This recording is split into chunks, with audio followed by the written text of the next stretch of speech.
I'm Elon Musk, CEO/CTO of a rocket company, AMA. Zip2, PayPal, SpaceX, Tesla and Solar City. Started off doing software engineering, and now do aerospace and automotive. Falcon 9 launch webcast live at 6 a.m. tomorrow at. Looking forward to your questions. It is 10:17 p.m. at Cape Canaveral. Have to go prep for launch. Thanks for your questions.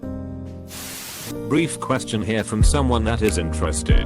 SpaceX's current strategy revolves mostly around old-style rockets, even if they are now approaching complete reusability grasshopper rocks. Has SpaceX looked into hybrid craft like the Sabre program happening in the UK, or look into the possibility of a space elevator even at a thought experiment stage in the way that Google and NASA have done? Thanks for doing this, AMA. If you want to get to orbit or beyond, go with pure rockets. It is not like Von Braun and Korolev didn't know about airplanes, and they were really smart dudes. Mr. Musk, how will you secure the first stage of the Falcon 9 to the barge when it lands? Gravity or some mechanism? Mostly gravity.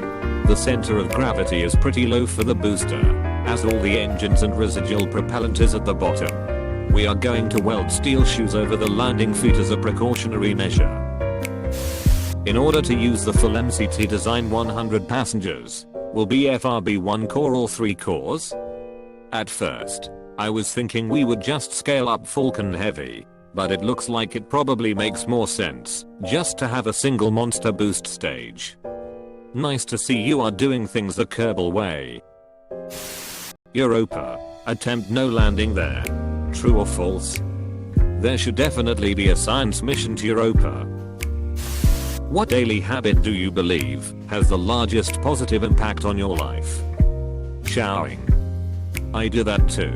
Which way to the space company club? Hi Elon. A friend of mine is all paranoid about the computer singularity and used your name as a source of his paranoia. Don't you think it could all be a bunch of hype? Or some car/rocket/etc stuff you do? Huge fan. The time frame is not immediate, but we should be concerned. There needs to be a lot more work on AI safety. And, with all due respect to the Roomba dude, that is not a concern.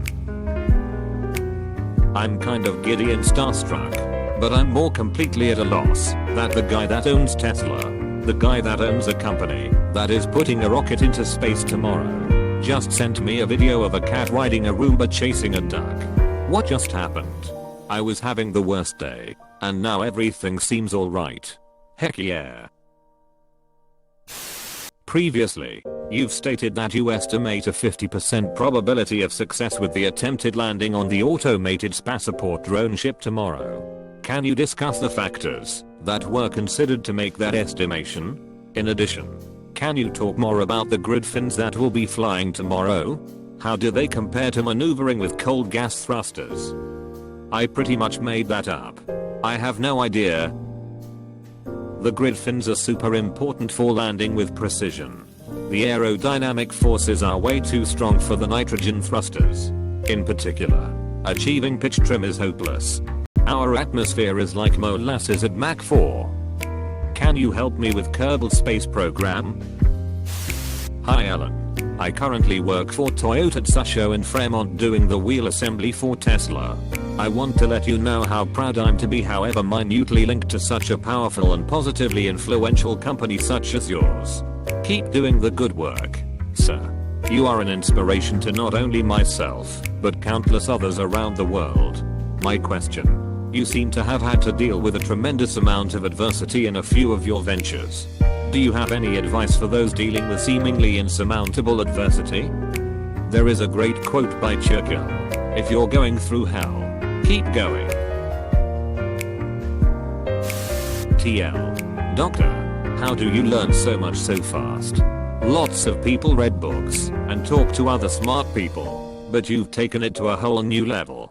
It seems you have an extremely proficient understanding of aerospace engineering, mechanical engineering, electrical engineering, software engineering, all various disciplines, avionics, power electronics, structural engineering, propulsion, energy storage, AI etc nearly all things technical.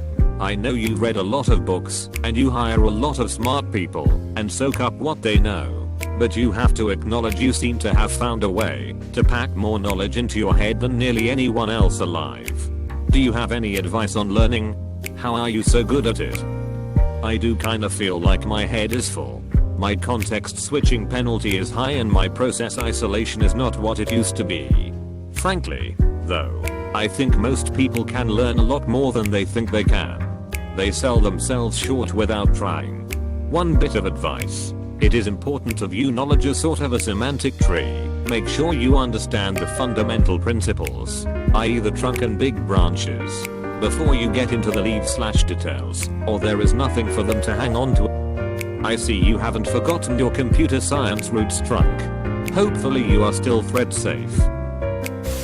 In your recent MIT talk, you mentioned that you didn't think second stage recovery was possible for the Falcon 9. This is due to low fuel efficiency of kerosene fuel, and the high velocities needed for many payloads high orbits like geostationary orbit. However, you also said that full reusability would be possible for the Mars Colonial Transporter launch vehicle. What have you learned from flights of Falcon 9 that taught you that reuse of its second stage won't be possible, and B, what you'll need to do differently with MCT to reuse its second stage? Actually, we could make the second stage of Falcon reusable and still have significant payload on Falcon Heavy, but I think our engineering resources are better spent moving on to the Mars system. MCT will have meaningfully higher specific impulse engines, 380 vs 345 vac-ISP. For those unfamiliar, in the rocket world, that is a super gigantic difference for stages of roughly equivalent mass ratio mass full to mass empty. What kind of mass ratio do your upper stages have? I'm a teacher, and I always wonder what I can do to help my students achieve big things. What's something your teachers did for you while you were in school that helped to encourage your ideas and thinking? Or, if they didn't, what's something they could have done better? Thanks. The best teacher I ever had was my elementary school principal. Our math teacher quit for some reason and he decided to sub in himself for math and accelerate the syllabus by a year. We had to work like the house was on fire for the first half of the lesson and do extra homework, but then we got to hear stories of when he was a soldier in WWII. If you didn't do the work, you didn't get to hear the stories. Everybody did the work. Thanks for answering. I teach high school astronomy in Orlando, and we always watch your rocket launches and talk about SpaceX. We are big fans. I'll get to work on my storytelling skills.